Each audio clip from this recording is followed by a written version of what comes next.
this thing is supposed to stay on video mode, but oh yeah, we did the reset. I had to reset my phone because of some I don't remember what it was that happened, but something happened where I had to get all the settings reset. Terrible memory. But yeah, I just watched a TED Talk video of this girl, man. She blew my mind. I want to say it was Roosevelt something, but she's a vegan, and she was talking about how in history, why man became so much more evolved than animals around it is because we used to live on the equator. The majority of us lived on the equator, and we'd have fruit all year round, all the time. So we got really smart because we had an endless supply of fruit. And her logic is kind of flawed, other than the fact that, you know, well, I guess the smaller monkeys, they are virtually fruit eaters, just fruit eaters, and so I guess their brain might be growing or something. But supposedly, from what she's saying, this guy is talking like way back when we had larger brains, and then our brains have shrunk over time, and that's because of our diets. Our diets keep us from evolving, because when you have scarcity, your brain uses its energy to feed other parts of the body. So instead of feeding itself, it feeds the parts that it feels that is more important at the moment. So back when we lived on the equator, we had fruit year round, so we just eat fruit all the time, and our brains had enough food for itself to grow. And since we've gotten away from the equator, we don't have the fruit that we used to year round like we used to, so our brain has shrunk. So I mean, it sounds great to me. I mean, I don't know. To me,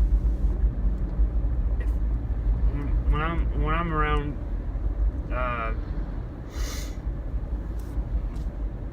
when I've hung out with cats and dogs, and when I've seen stuff on TV, and I think this is a big hinge for most people, the reason they don't ever go vegan is because they feel like, well, I'm gonna save an animal by not eating them, but my pets still have to eat them, so I might as well just join them and eat animals because they have to. But really, you don't. At first, when I first heard it, I cringed. I said, "Oh man, I don't think so. I don't think a dog should just eat plants, and you know, cats too. I don't think cats should eat plants." But yeah, it turns out there's a thing. That's a thing. Dogs and cats eating exclusively plants and living and being happy, healthy dogs and cats. So, I mean, if strict carnivores, well, a dog's an omnivore, but cat's strict carnivore. But if a cat being a strict carnivore like they are,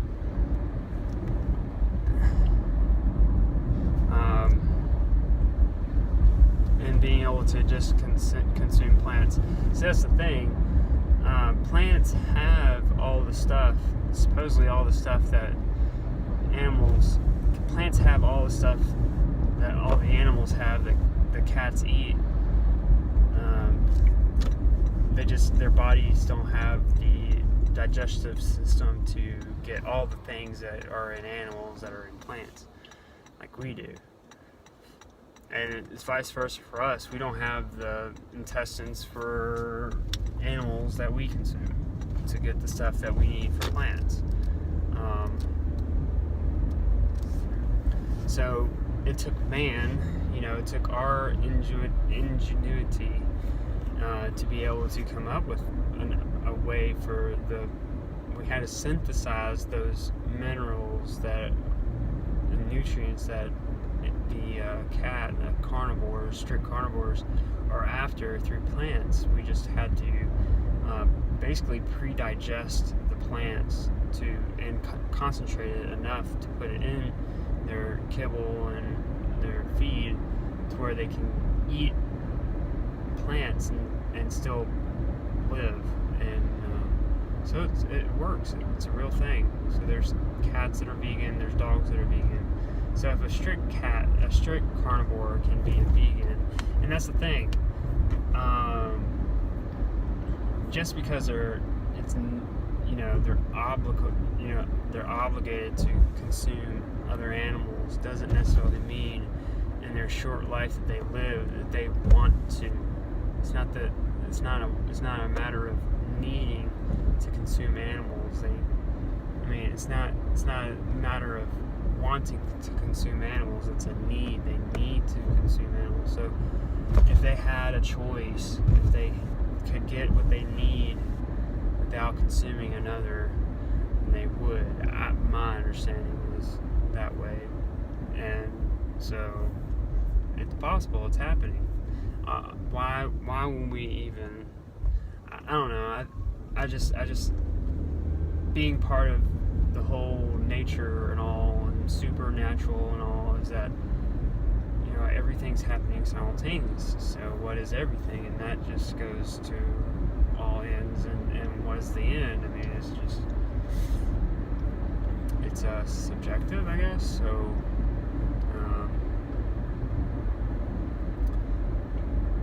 but I don't think anybody, nothing that exists wants to hurt another.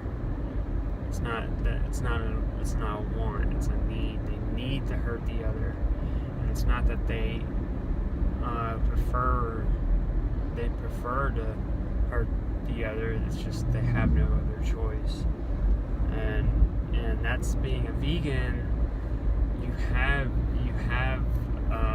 You're a wedge into that main idea that there is a necessity involved of consuming another. And when you can be a vegan and exist without doing the things that you feel are necessary, then it changes the whole outlook of what it is to be. Especially if you, that goes without saying. So that's the whole point. That's the whole point, is that the majority of us have never even considered it. We don't even know it exists. It always goes back to the Indians not seeing Columbus, because they don't even know they've never seen a ship before. So their bodies weren't adapted to the idea of what a ship would even look like. So they couldn't even see it. They were blinded to it. Their minds couldn't wrap around the idea of what a ship would be, or what it is that would be other than what they're used to.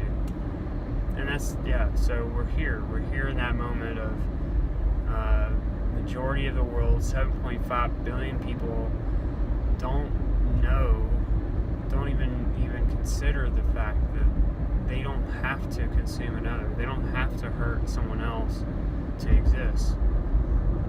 And that alone is just it's an amazing thing, because we spent all of our history, the majority of our history, without knowing. It's been in the history. You have historical people, really famous people, talking about it, but it wasn't until recent that they were famous. So you spend your whole life with these people influencing your ideas from thousands of years ago, and it wasn't until school, and I think it's just consistency is the issue. Most people just don't have the ability to be these things.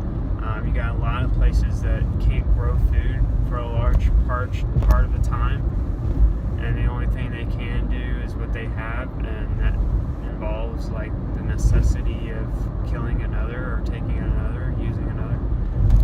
And we're getting to that point where we can get away from it.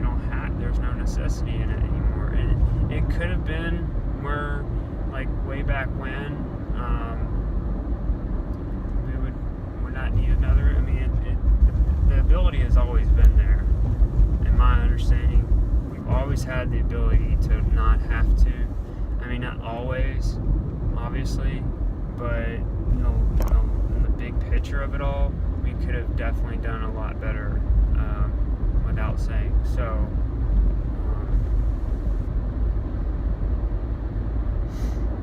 but better late than never. Better late than never. I mean, and that's what I love so much about it, is that all the same flavors and textures and aromas as a vegan you still get. So everything you love about having the necessity of consuming another, you have to, it's a very emotional thing to have to take someone else that doesn't want to be taken, and you have to, do everything in your power to make it normal, to make it okay. So you dress it up and make it taste good, and you put all these stories around it, and it just takes time to get to the point where, okay, all right, it came in handy. It made life exist, and without it, and that's where the honor thing comes in. That's where, well, you know what, I had to then, but now I don't, so I won't. And that's where we're at. Like, we're at that point, and it's been that way for a long time.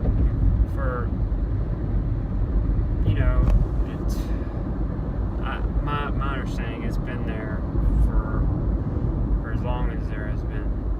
So it's just organization.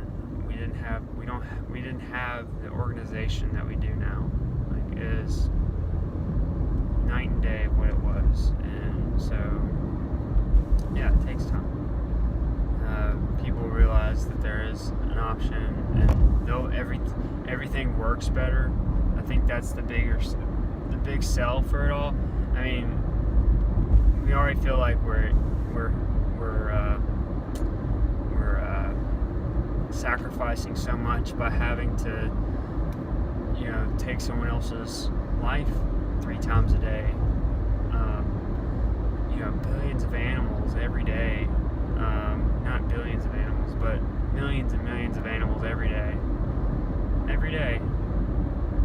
And, to slow that down, that momentum down, takes time. And it took a long time to get to that momentum, to get to that level of taking others, and getting comfortable with the idea of having to take others. And see, that's the weirdest part of it all, is that we just turned a blind eye, I guess that's the way to say it, to the fact that we didn't have to. We had options. That's just the hard thing to take, is that we made the wrong decisions. But like a kid to a fire, you got to burn yourself, and that's where we're at. We're burning ourselves, and we're finding out that it took all this time to put our hand in the fire to actually feel it. And so now we're here feeling it, and learning that we can still stay warm. We don't have to burn ourselves anymore. So, yeah, but that's I'm just, it's I feel like I'm on the stage accepting an award for something, but you look back, it's 7 billion of us, over 7 billion of us, that still do it every day, 3 times a day, and totally are okay with that, because they don't know. And it took me 26 years to get to where I am. I didn't know. and I always felt bad. Like, I would do it. I would kill a slug. I would pick out my lobster. I would tell them to keep the meat bleeding.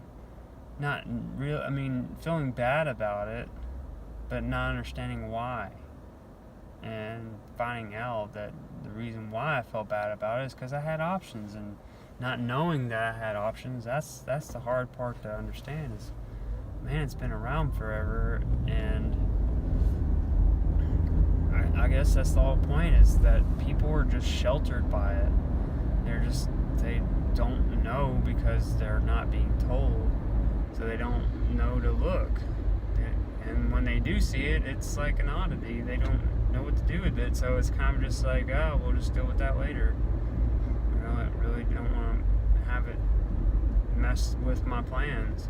This is all in momentum. People are, making plans. You are predetermined what your life is going to be about before you're even born. These kids are being told, you have to go to my college, you have to marry these kind of people, you have to have this kind of job before they're even born, before they're even out of the womb. This is who you're going to be. And this majority of the world's like that. Somehow veganism squeezed out of it. There's such thing. What the world would be like without it. I just wished it would be the world, but I'm a vegan, and I'm glad. I just wish I'd have been one longer. I wish I would have already been, but better late than never. Here at Noodles, gonna grab another Ore Thai.